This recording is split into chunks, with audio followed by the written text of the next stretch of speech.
In this video, I will show you how to remove a table from Excel. Let's get started. Open your Excel file containing the table you wish to remove. Highlight the table. Right-click on it. Hover over the Table option from the drop-down menu. Select Convert to Range. Click on Yes. This will remove all table features but retain your data. As you can see, it's no longer a table anymore, but it's still formatted as a table. To remove the formatting, just click on any empty cell.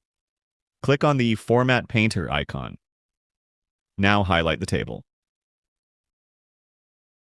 This will remove the table formatting quickly. By following these steps, you can effectively remove a table from Excel.